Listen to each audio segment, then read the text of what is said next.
Graças a Deus. Saúde a todos com a paz do Senhor. Amém. Muito bom estarmos na presença de Deus mais uma vez, para que juntos aprendermos e estudarmos a palavra de Deus. Queridos, quero ler com os irmãos o texto que lemos na terça-feira passada, Salmo 128. Eu leio para os irmãos o par. Uma mulher será como videira frutífera aos lados da sua casa, os teus filhos como planta de oliveira à roda da sua mesa. E verás os filhos dos teus filhos e a paz sobre Israel. Oremos, irmãos. Poderoso Deus, exaltamos o teu nome, porque sabemos que o Senhor está aqui e que a tua palavra é viva e eficaz, é poderosa para penetrar as nossas almas e falar com os nossos corações. Espírito Santo, eu dependo de ti para falar, sou insuficiente. Como a igreja depende de ti para compreender. Ser exaltado neste lugar, glorifica o nome de Cristo, é a nossa oração no nome de Jesus. Amém. Podem sentar, amados. Graças a Deus. Amados, falamos na terça-feira retrasada, não na passada, mas na retrasada, falamos um pouco de Isaac, não profundamente, mas eu gostaria de falar um pouco de Rebeca. Estamos falando um tema sobre família e também queremos falar sobre Isaac e Rebeca na criação dos seus filhos, coisas que precisamos evitar. Isaac falhou com Esaú e aonde Rebeca falhou com Jacó. E também, querendo Deus, falaremos um pouco de profissões, coisas que decidimos fazer. Rebeca. Quem foi Rebeca antes de casar-se com Isaac? É interessante falar sobre isso, porque Rebeca era parente de Abraão, da família de Abraão, mas era uma família distante, que morava muito longe, e Abraão servia ao Senhor, e Isaac também cria no Senhor.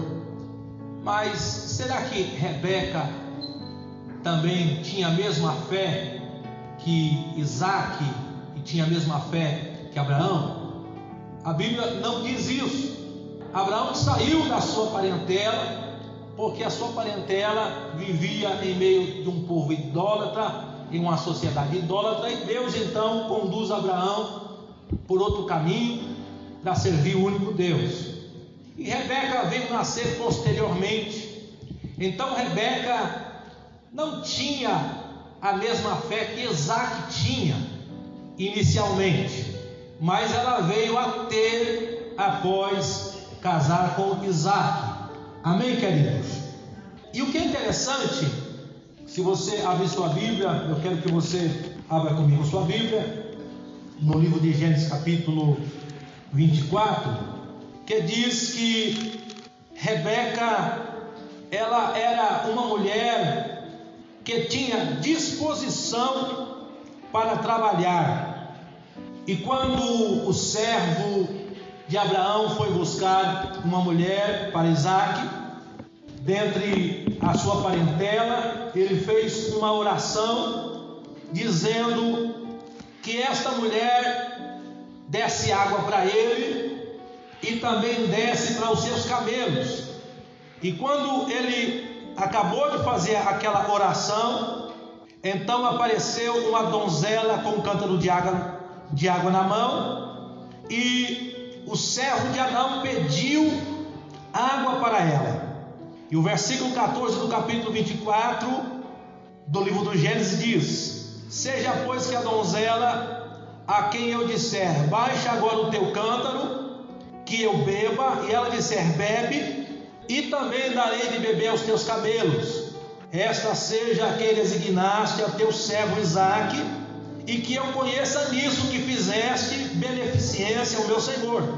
E sucedeu que antes que ele acabasse de falar, eis que Rebeca, que havia nascido de Betuel, filho de Milca, mulher de Naor, irmão de Abraão, saía com o seu cântaro sobre o seu ombro. E a donzela era muito formosa à vista, virgem, a quem varão não havia conhecido, e desceu à fonte, e encheu o seu cântaro e subiu. Então o servo correu-lhe ao encontro e disse: ora, deixa-me beber um pouco de água do seu cântaro. E disse: bebe, meu senhor. E se apressou-se e baixou o seu cântaro, e sob a sua mão deu de beber. E acabando ele de beber, disse: tirarei também água para os teus camelos, até que acabem de beber. Versículo 20: e apressou-se e vazou o seu cântaro na pia, e correu outra vez ao poço para tirar água, e tirou para todos os seus camelos. Queridos, olha que coisa tremenda a oração deste servo de Abraão. Ele queria um sinal de Deus, que a mulher de Isaque desse água não só para ele, mas também para os seus camelos. E com certeza você já ouviu essa mensagem algumas outras vezes, através de algum servo do Senhor, que dar água para alguém que está com sede é fácil, amém? Alguém está com sede, você fala: me dê um pouco de água. Tudo bem, toma um pouco de água. A pessoa saciou e pronto, segue a vida.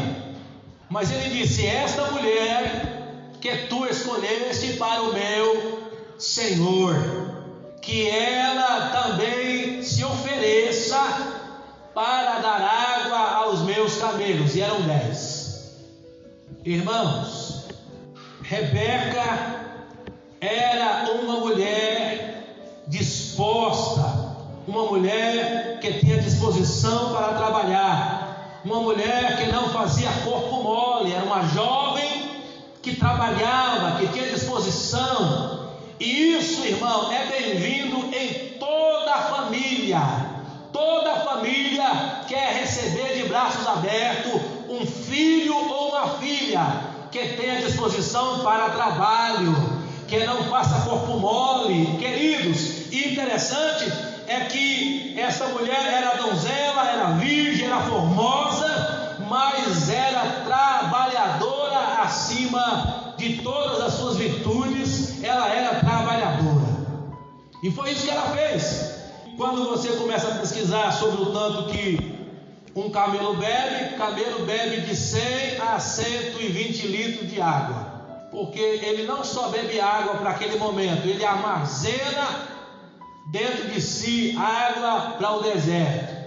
E então Rebeca saciou a sede de 10 camelos. Que sinal Deus deu a esse homem? Outro sim, era uma mulher capaz de escolher por si mesma. Preste bem atenção. O capítulo 24 desse mesmo livro do Gênesis, versículo 5, olha o que o servo de Abraão disse a Abraão. E disse o seu servo: porventura não quererá seguir minha mulher a esta terra? Farei, pois, tornar o seu filho a terra de onde saíste? Olha a preocupação do servo de Abraão: se essa mulher não quiser me seguir, o que eu faço? Perceba que o servo de Abraão, ele não foi lá para comprar uma mulher, amém?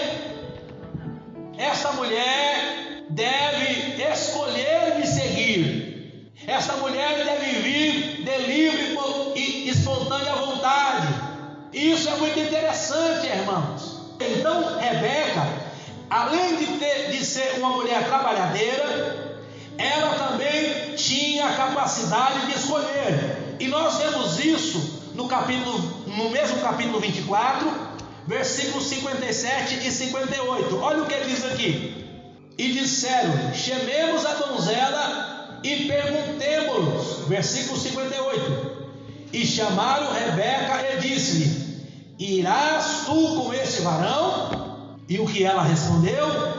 Irei. Olha só, irmãos, olha o tamanho da honra que esta moça tinha diante dos seus pais. Os seus pais perguntaram para ela: Rebeca, este homem aqui é um parente nosso. Aliás, ele veio amando de um parente nosso que é rico, e ele veio aqui levar uma donzela para casar com o seu senhor. Você quer ir com ele? É da a sua vontade de ir com ele para casar com o patrão dele? E o que é que ela diz? Irei. Perceba, irmão, que a decisão veio de Rebeca. Não foi algo forçado, não foi algo comprado como se fazia no passado. Chegava alguém rico e falava assim: olha, eu quero uma das suas filhas.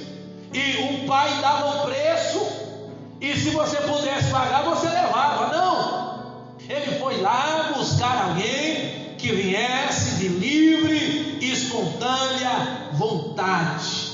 E por sinal, esta mulher foi muito abençoada, porque diz o texto que Isaque a amou. Capítulo 24, versículo 67 diz: Isaque a trouxe para a sua tenda, a tenda da sua mãe Sara, e tomou a Rebeca e foi-lhe por mulher e a amou-a. Isaque amava Rebeca. Rebeca era uma mulher amada. Existe um ditado por aí que algumas mulheres são ruins porque são o quê? Mal amada. Mal amada. E de fato isso é verdade, né, irmão? Porque se o marido não ama a mulher não se sente amada, às vezes ela fica bem aborrecida. E o contrário também é verdadeiro, tá bom? Se você não ama o seu marido, se o seu marido não vê amor, não sente o amor que você dá por ele pode ficar meio bravo. Mas não é o caso aqui. Isaque amava a Rebeca, e Rebeca era amada por Isaque. Isso é coisa maravilhosa. Então nós vemos que Rebeca era uma mulher que tinha a virtude do trabalho, era uma mulher que tinha poder de decisão, que soube escolher. Por resultado do seu trabalho, por resultado da sua escolha, ela recebeu de Deus um marido que a amou. Louvado seja Deus por isso. Amados, no entanto, como pais, tanto Isaque como Rebeca não foram pais exemplares. Ainda que tem muitos bons exemplos que não podem ser tirados e jamais serão, mas também há uma coisa que ambos cultivaram dentro da família. Eles cultivaram a desunião dos filhos. Não que os filhos fossem desunidos, até então os filhos não há desunião entre os filhos, mas no futuro gerou uma desunião para os filhos, que foi restaurada graças a Deus, que operou maravilhosamente. No entanto, diz o texto, quando avançamos no capítulo 25, versículo 28, Isaque amava Esaú. Olha o que diz aqui: e amava Isaque a Esaú, porque a caça era do seu agrado, mas Rebeca amava Jacó. Perceba, uma desunião dentro do lar. E quem estava cultivando isso? Os pais. Isaque amava Esaú e Rebeca Jacó. Existe uma coisa dentro do lar muito interessante, e com certeza os pais aqui sabem muito bem. Existe na família a busca pelo equilíbrio. Isso é muito fácil de ver. Em casa eu sou muito duro, estou falando como fato é, tá certo? A minha esposa é mais mole. Por que é assim, irmãos? Porque há uma busca de equilíbrio. Se o pai é muito duro, a mãe tende a ser mais mole. Por quê? Porque se os dois for muito duros, os filhos quebram. Não é assim? E o contrário é verdadeiro. Na minha família, a minha irmã é muito dura. O meu ex-cunhado, ele era molão. Mas por que ele era molão? Porque ele via a dureza da minha irmã. Então ele tratava os filhos mais brando. Isso é natural, irmãos. Quando você vê um filho perdendo, você tenta salvar o outro. Então eu acredito que Rebeca Rebeca via a preferência de Isaac por Esaú. O que ela fazia? Passou a amar demais a Jacó, tentando buscar o equilíbrio. Mas esse equilíbrio aqui estava plantando uma divisão futura. Mas existe uma coisa interessante aqui. Diz aqui, versículo 28 do capítulo 25 do Gênesis: amava Isaac e Esaú, porque a caça era do seu agrado. Alguém tem uma versão diferente dessa? E amou Isaac e Esaú, porque comia da sua caça, mas Rebeca amava Jacó. Obrigado, essa é a versão que eu queria. Isaac amava Esaú porque comia da sua caça. Perceba que Esaú comprava o seu pai. Esaú chegava com a caça lá, fazia uma churrascada. Ei, pai! Então Isaac, puxa, esse filho é da hora. Esse filho é da hora. Esse filho é sensacional. Então Isaac gostava de carne, de churrasco, e Esaú lhe proporcionava o seu gosto. Perceba que a preferência aqui era por conta da comida. Isaac estava vendido ao seu filho por causa da comida. Mas quando olhamos para Jacó, a Bíblia diz que Jacó, ele não era assim. Jacó, ele não escolheu a caça, escolheu uma vida sossegada. Olha o que diz aqui, versículo 27 do capítulo 25: e cresceram os meninos, Esaú foi varão perito na caça, varão do campo, mas Jacó era varão simples, habitando em tendas. Não é que a vida de Jacó era mais fácil, amém, queridos? Mas a escolha que ele fez de cuidar de ovelhas e habitar em tenda lhe proporcionava momentos de reflexão, de meditação, talvez pensando nas promessas e nas histórias de seu pai, que contava da trajetória de Abraão e da sua própria trajetória. A sua proximidade com a sua família lhe fazia ouvir histórias.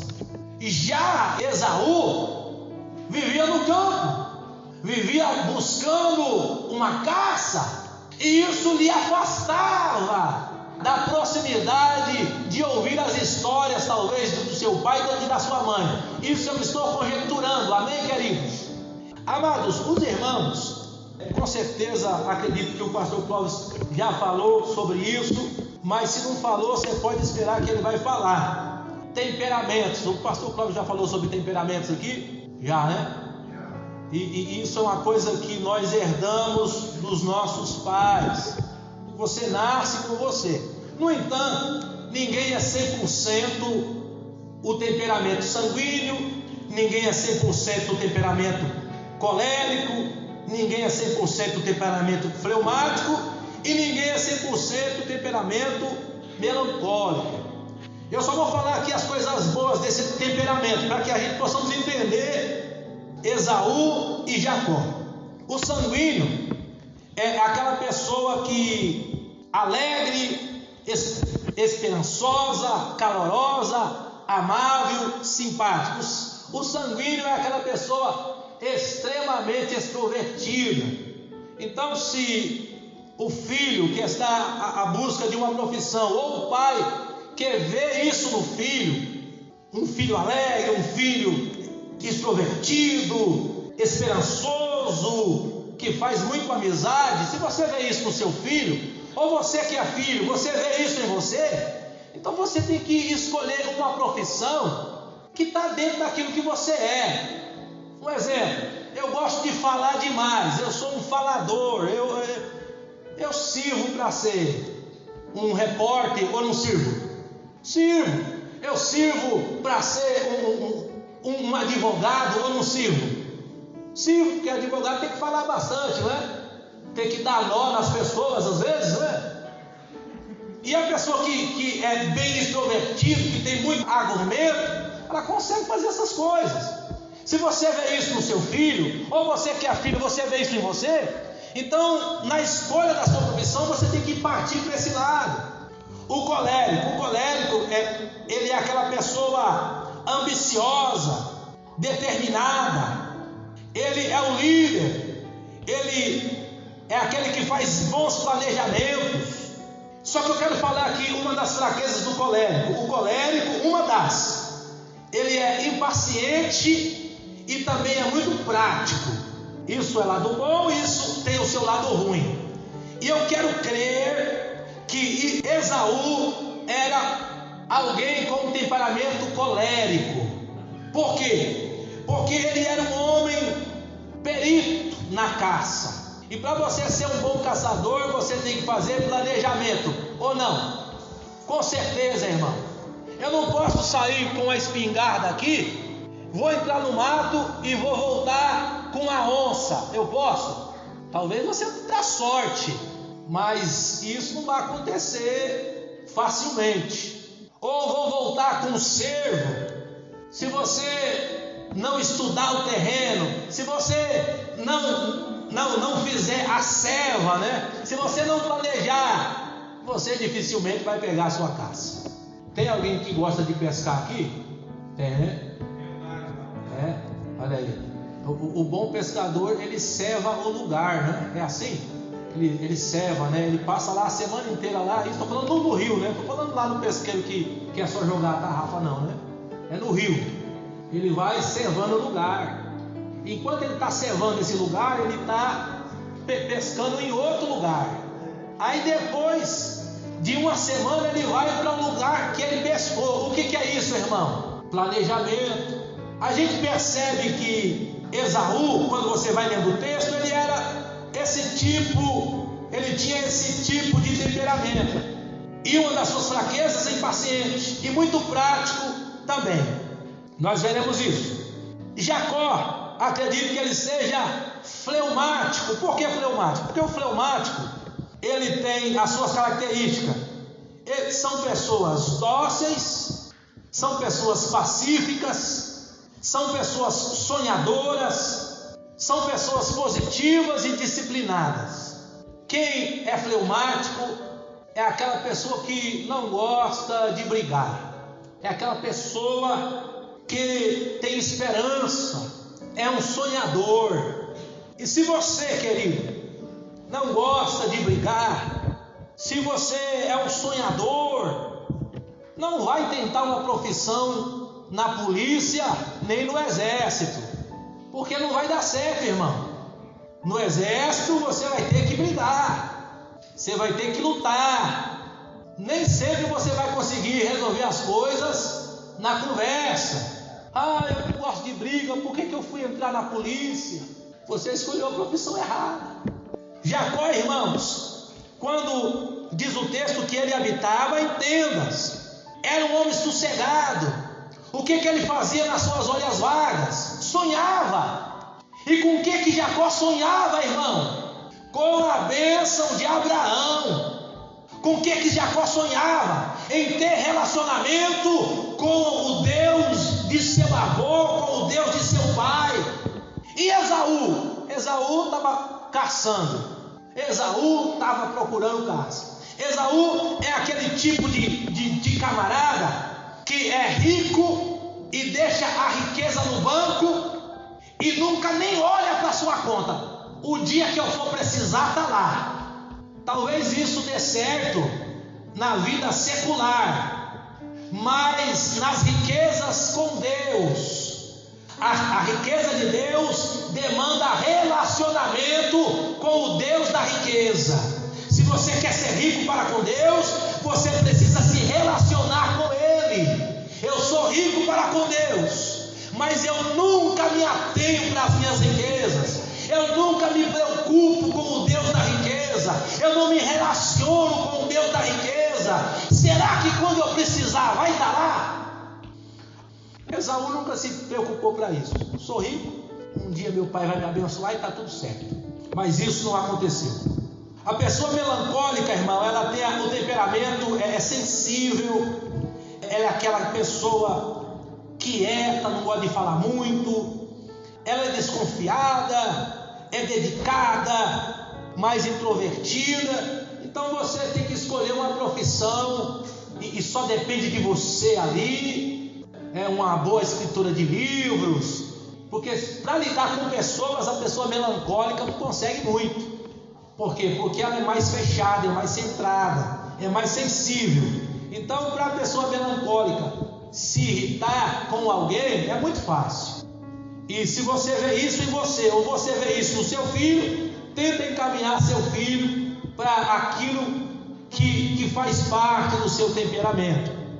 Mas toda profissão que escolhemos, existe tentação.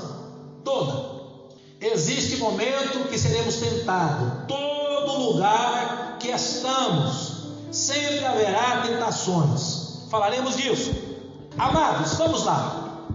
Aonde foi que Isaac errou com Esaú? Isaac errou com Esaú por se vender comendo da sua comida. Isaac conhecia Esaú até pelo cheiro. Capítulo 27, versículo 27 de Gênesis diz: quando Jacó foi lá para tomar a bênção de Esaú, Isaac estava cego, mas disse assim: vem cá, meu filho, dá um beijo em mim aqui. E disse então que Isaac cheirou Jacó. Só que Jacó estava com a roupa de Esaú e ele não reconheceu. Perceba que Isaac admirava tanto Esaú, que ele o conhecia até pelo cheiro. Amados, eu quero dizer algo aqui que talvez você nunca ouviu, mas isso é muito sério. Queridos, amar os nossos filhos é coisa santa e maravilhosa e é o nosso dever. Amém? Mas se deixar comprar por nossos filhos, ou passarmos a sermos admiradores dos nossos filhos, isso não é um caminho santo, porque a ordem está invertida. O filho que tem que admirar o pai, não o contrário. Se o meu filho perceber que eu sou um fã dele, será que isso vai ser bom? Não, quer dizer que eu não posso ser fã do meu filho? Não, você pode, mas não deixa isso ficar claro para ele não. Guarde, porque ele pode se aproveitar. Isso é tão interessante que quando olhamos para Jesus, irmão, ele admirava o Pai. Em João capítulo 8, versículo 28, olha o que diz: nada eu faço ou falo de mim mesmo, mas faço como o meu Pai me ensinou. Perceba que Jesus, ele admirava tanto o Pai, que tudo que ele fazia, tudo que ele operava, estava de acordo com o ensino do Pai, sem pôr nem tirar. Então Jesus, o admirador do Pai, Jesus, o nosso maior exemplo. Outra coisa, João capítulo 5, versículo 17, olha o que Jesus diz: o meu Pai trabalha até agora. Quando ele curava no sábado, quando ele operava milagre no sábado, e eu trabalho também.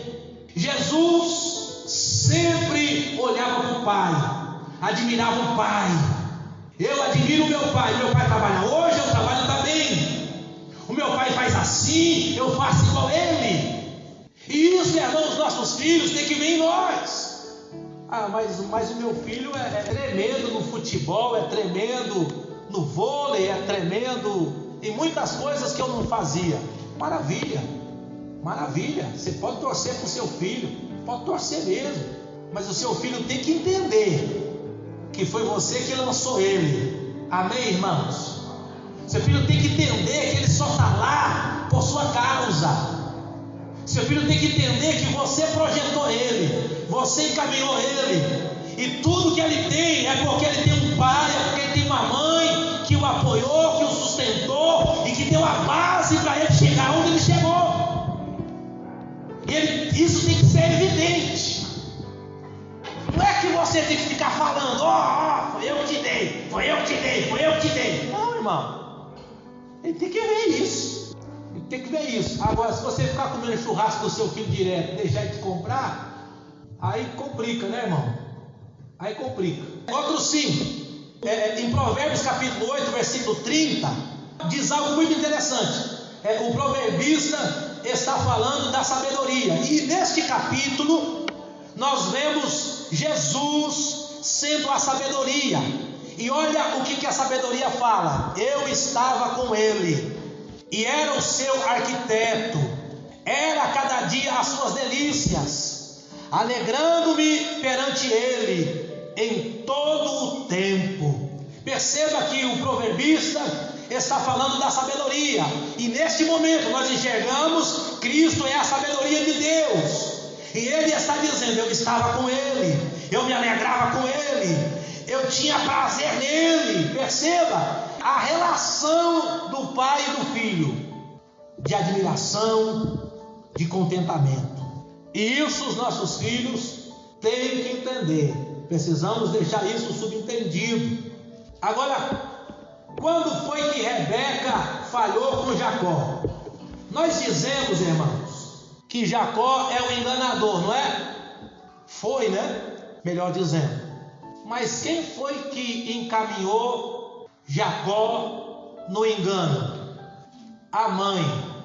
Ele tinha uma mãe bem esperta, bem sabidona, que ensinou uns truques para ele. E Jacó aprendeu tudinho. Irmãos, olha só no capítulo 27, versículo 5 do livro do Gênesis. E Rebeca escutou quando Isaque falava ao seu filho Esaú, e foi-se Esaú ao campo para apanhar a caça que havia de trazer. Então Rebeca estava em casa quando ouviu Isaque: vem cá, Esaú, prepara-me um guisado bem gostoso, daquele que eu gosto, que hoje eu vou impetrar sobre você as bênçãos de Abraão. Foi Esaú caçar, mas Rebeca ouviu. E algo interessante aqui, fica subentendido que quando Esaú vendeu o direito de filho mais velho a Jacó, Rebeca sabia. Quando ele veio do campo com uma fome terrível, voltando um capítulo 25, versículo 29, Jacó cozeram um guisado, e veio Esaú do campo, e estava cansado, e disse Esaú a Jacó: deixa-me, peço, de comer desse guisado vermelho, porque estou cansado. Por isso se chamou seu nome Edom. Então disse Jacó: vende-me hoje a tua primogenitura. E diz Esaú: eis que estou pronto a morrer, para que me servirá logo a primogenitura? Lembra que eu disse que Esaú era uma pessoa muito prática? Muito prática. Ele olhou para o futuro: se eu vou morrer, para que eu quero ser primogênito? Esse direito de ser primogênito, é lógico que eu vendo. Vendeu. Pensou no futuro? Não. Ele só pensou no presente. Primeiro eu quero matar minha fome, depois esse negócio de primogenitura aí. Só que Isaque sabia disso? Não. E Rebeca? Sabia. Quem foi que contou? Jacó. Jacó era muito próximo da sua mãe. Então Jacó disse: olha, mamãe, eu fiz um negócio com Esaú agora há pouco aí, e ele me vendeu o direito de ser filho mais velho. O que você deu para ele? Eu só dei uma sopa, ele estava com fome. Assim, e vendeu. Queridos, quando nós não nos relacionamos com o Deus da riqueza, nós perdemos o direito das riquezas. Esaú era rico espiritualmente, mas ele não tinha relação com o Deus da riqueza. E Jacó sonhava com aquilo, desejava aquilo. E um dia lhe apareceu a oportunidade. E Jacó tomou esse direito, mas tomou entre irmãos. Não tinha nada acertado com o pai, tá certo, irmãos? E o pai nunca quis aceitar aquilo. Mas Jacó falou para a mãe dele, e a mãe dele falou assim: filho, eu vou te ajudar. E quando apareceu a oportunidade, capítulo 27, versículo 5, ela ouviu que Isaque ia abençoar Esaú, foi, conversou com Jacó e disse, versículo 6 do capítulo 27: eis que tenho ouvido que teu pai, que falava com Esaú, teu irmão, dizendo: traz-me uma caça e faz-me um guisado saboroso, para que eu coma e te abençoe. Agora, pois, filho meu, ouve a minha voz naquilo que eu te mando. Vai agora ao rebanho, traz-me de lá 2 bons cabritos, e eu farei um deles guisado saboroso para o teu pai, como ele gosta, e levá-lo-ás a teu pai, para que coma e para que te abençoe antes da sua morte.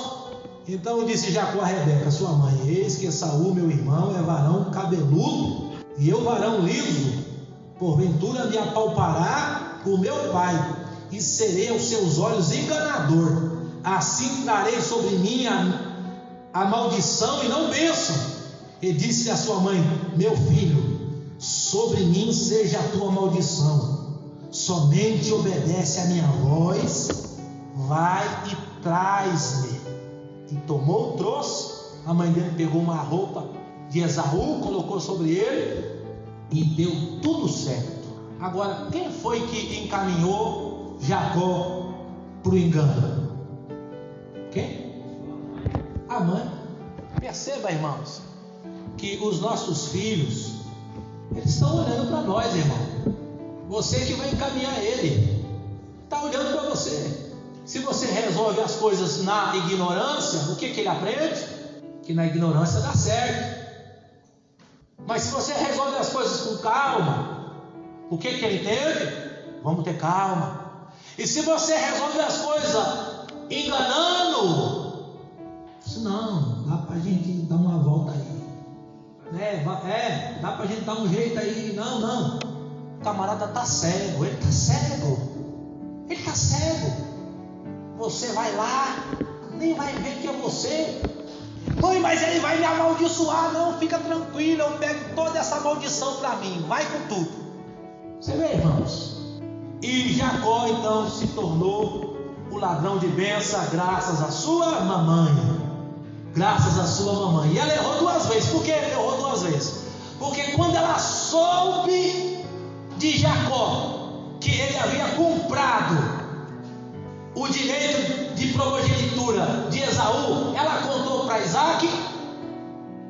Não, ficou quieta, só aumentando ainda mais a preferência que ela tinha por Jacó, só aumentando ainda mais. Agora preste bem atenção, eu disse aqui que somos tentados em tudo o que fazemos. No entanto, aquele que tem relação com o Deus da riqueza, ele é livrado. O Salmo 121, versículo 3 diz assim: o Senhor não deixará vacilar o teu pé. Se você tem comunhão com Deus, diante da tentação que Esaú sofreu, foi tentado na hora da comida, foi tentado na comida. E diga-se de passagem, Adão e Eva caíram na comida. Isaque foi comprado pelo seu filho Esaú por causa da comida. Esaú caiu por causa da comida. Jesus foi tentado na... Então não pensa que comida não é coisa séria. Comida é coisa séria, tá? Não deixa a gente com fome. Eu já falei aqui que eu estava com uma fome terrível numa época de Copa. Eu já falei aqui? Falei não? Não? Isso é uma série interessante. Eu estava jejuando, irmão, numa época de Copa. Faz tempo, não lembro que Copa que era. E as pessoas põem na parede, né, as bandeiras de países, não é assim? Bandeira de países, França, Japão e tal. Eu estava com uma fome, estava jejuando, uma fome. Quando eu olhei na parede lá, eu vi a bandeira do Japão. Eu consegui ler assim: pão já. Fome. Pão já. Eu falei assim: que país que é esse? Comida é uma tentação muito séria. Como pais, nós temos que ensinar nossos filhos que haverá tentação em todo lugar. Eu vou ser político. Qual é a maior tentação do político?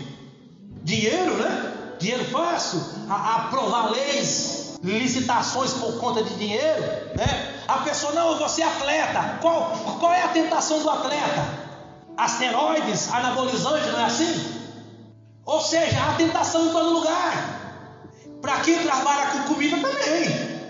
Quem trabalha com dinheiro, em todo lugar há tentação. Mas aquele que tem comunhão com o Deus das riquezas, aquele que tem comunhão com Deus, Salmo 121, versículo 3: o Senhor não deixará vacilar o teu pé. Aquele que tem comunhão com Deus, os meus pés quase desviaram. Isso o salmista está dizendo: eu quase que me desviei.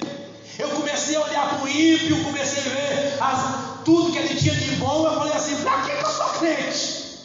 Mas quando ele entrou na casa do Senhor, Deus abriu seus olhos e disse: ei filho, já esses ímpios, vou jogar tudo no inferno, vou queimar tudinho como palha.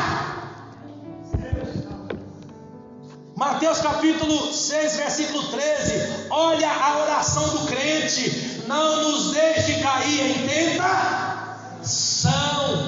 O crente é tentado, mas ele ora: Deus me livra da tentação, Deus me livra da tentação, Deus me guarda. 1 Coríntios capítulo 10, versículo 13 diz: Deus envia o escape na tentação. Não vem tentação a nós, senão tentação humana, mas fiel é Deus que nos dará o escape. Irmãos, Deus dará o escape na hora da tentação. Para quem? Para aquele que tem comunhão com Ele, para aquele que tem relação com o Deus da riqueza. Esaú não se preocupava, achava que a bênção dele estaria lá para sempre. Quando foi o dia de ser abençoado, ele chegou assim: pai, me abençoa. Falou assim: eu já te abençoei não? Não, estou chegando agora. Eu disse: seu irmão veio aqui e eu já o abençoei e ele está abençoado. Peraí, pai, você não reservou nada para mim não? Não, é só uma benção só, não tem duas não. Eu já dei para o seu irmão e não posso tomar de volta, porque a bênção de Deus é coisa séria. Mas ele não se preocupou com aquilo, achou que sempre estaria lá. Achou que sempre estaria lá. Mas o problema é que as riquezas espirituais nem sempre estarão lá. Como não? Não. Tem pessoas que deixam o tempo passar e quando ela acorda para as coisas espirituais, o seu tempo já está acabando. E ela fala: meu Deus, o que me resta fazer? Porque demorou demais. E há outros que lembrarão das bênçãos espirituais na ocasião do arrebatamento. Meu Deus, meu pai e minha mãe eram crentes, mas agora eles não estão mais aqui. E agora a situação, a porta da graça se fechou, se findou. A hora é agora, o momento é já. Amados, o que eu preciso entender? Eu preciso entender que as tentações virão e as tentações está à porta. Gênesis 4, versículo 7. Olha o que diz aqui: se bem fizeres, não haverá aceitação para ti, E se não fizeres bem, o pecado jaz à porta, e para ti será o teu desejo, e sobre ele dominarás. O pecado jaz à porta. A tentação, temos que ensinar nossos filhos que a tentação está aí. Um dos meus filhos, o meu filho do meio, ele teve uma época que ele queria ser artista, e ele aprendeu umas aulas de arte cênica lá na escola, e um professor falou para ele assim: você tem talento, cara. Aquilo caiu no coração dele, bom, né? Ele recebeu bonito assim, ó, tem talento. Só que ele chegou em casa e falou assim: não, filho, sai daí, cara. Mas por que eu disse para ele sair daí? Porque, irmãos, a gente sabe que a vida artística não é um mar de rosa, ou é? Não é. Para você ter grandes papéis, você vai ter que pegar os papéis mais sujos que tem no início da carreira, ou é diferente? Não. Ah, mas eu sou filho do Tarcísio Meira. Não, aí é diferente. Eu não sou Tarcísio Meira, eu não sou. Então você não vai colocar o pé na lama, você vai ter que colocar o corpo todinho, a cabeça vai ter que comer lama, para depois você começar a respirar. Talvez os seus bisnetos, se você sobreviver, há de viver a prosperidade do seu talento. Eu falei mentira? É a realidade, irmão. E ele ficou chateado, bravo, você não me apoia. Eu falei assim: cara, esse não é o caminho não, meu irmão. Mas eu sou pai, não sou amigo. Eu já disse aqui, sou pai. Se eu fosse amigo, vai cara. Sou pai, irmão. Não, filho, sai daí, meu. Então, tipo assim, eu prefiro ver meu filho chateado, bravo, irritado comigo, mas não ver ele mergulhar na lama com o meu consentimento. É lógico que eu disse para ele: quando você crescer, você vai tomar as suas decisões, mas agora você está comendo da minha comida, está morando na minha casa, eu não posso te ajudar, meu irmão. E rapidinho ele saiu de casa, tá? Ele já mora só já. É sério. É ou não é, nega? Esses dias a Adriana ficou também chateada comigo, porque ela tem desejos, né? Como todo jovem, e tem que ter mesmo. Ela disse: olha, eu vou entrar no exército e vou cursar o curso que eu quero. Eu falei para ela: puxa, filha, caramba, mano, não entra não. Sabe por quê, irmãos? Você acha que no exército, na carreira militar, não tem coisas erradas? Se para um homem é difícil estar no regime militar, e para uma mulher, sabe que é mais fácil? Sofrimento, ouvi falar aí. Irmãos, o problema do exército e do militarismo é porque o que acontece lá dentro, fica lá dentro. Então, se alguém violenta, se alguém estupra, se alguém mata, se alguém agride, não sai para a mídia aqui fora. Você acha que sai? Nunca, jamais. Lá dentro eles resolvem e fica por isso mesmo. Se você não está contente, pede baixa. É isso. Irmão, eu sou pai. Puxa, filha, ficou triste. A escolha no futuro é tua, tá? Mas agora não. Queridos, quem cabe a gente falar isso somos nós. Uma outra experiência pessoal, já estou encerrando, pastor, se o senhor quiser se aproximar. Eu sempre tive um sonho de passar num concurso público e ser um funcionário público. E a porta mais fácil para mim seria ser a polícia, amém? E eu fiz alguns concursos públicos. Diga-se de passagem, eu passei nos 3. Eu passei no escrito, quando chegou no primeiro, eu fui reprovado no físico. Não treinei de direito, não tive o condicionamento físico necessário. Aí passei no outro. Nesse outro eu cheguei no dia do exame de sangue. É uma semana inteira de exame de sangue. E eu fui no dia errado. Aí, só que chegou lá, tinha um monte de gente indo. Aí eu olhei, não tinha Eli lá. EF, né? Um monte de F, né? Paz, aí eu perguntei para um soldado, ele falou assim, não, o seu dia foi ontem. Só que eu pensei assim, né? Já tô aqui, é só tirar um sanguinho, né? Aí o policial falou assim, fala lá com o capitão lá, vê o que ele disse para você lá. Eu fui. Irmão, é humilhante. Ele trata você igual lixo, seu lixo, imprestável, você não vale nada. Ele nem olhou para minha cara e disse assim, você acha que eu vou dar direito para você? Você não teve coragem de vir ontem, seu imprestável. Você não serve para essa corporação. Irmão, eu baixei a cabeça e saí fora. É o melhor que você faz. E eu nem entrei, tá? Eu nem entrei. Guarda no coração essas palavras. Aí tudo bem, aí passei de novo no outro. Só que esse não perdi nada. Quando passei no físico, aí tinha o exame dentário, fui reprovado.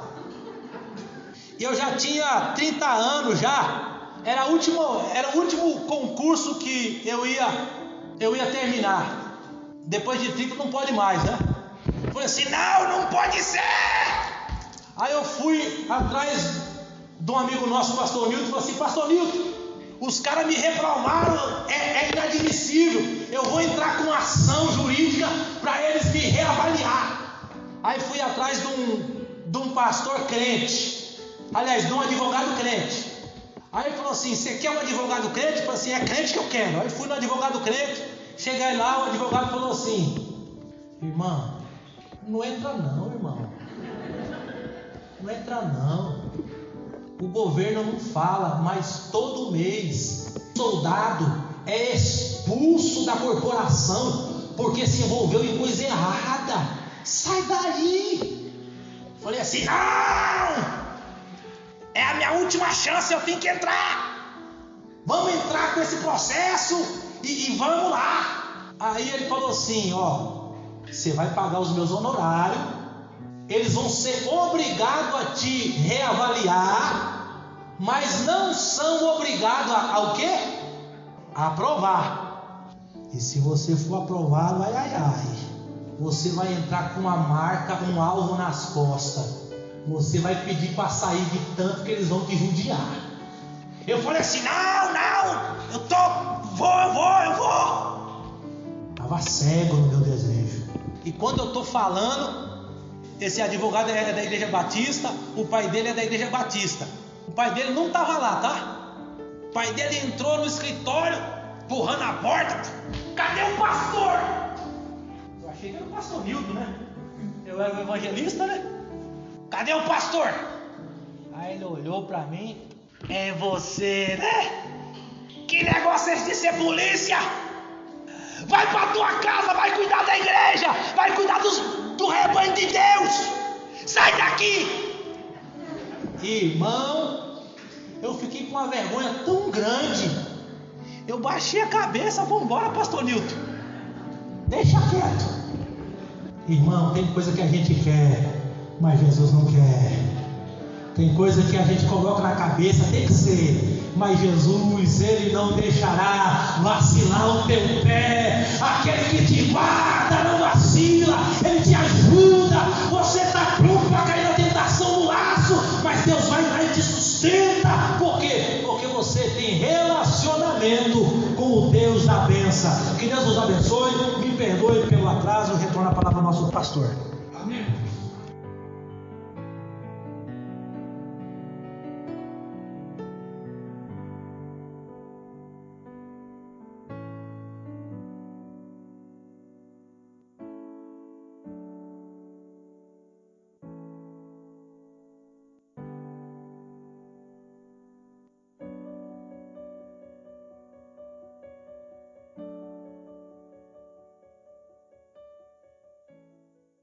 Graças a Deus.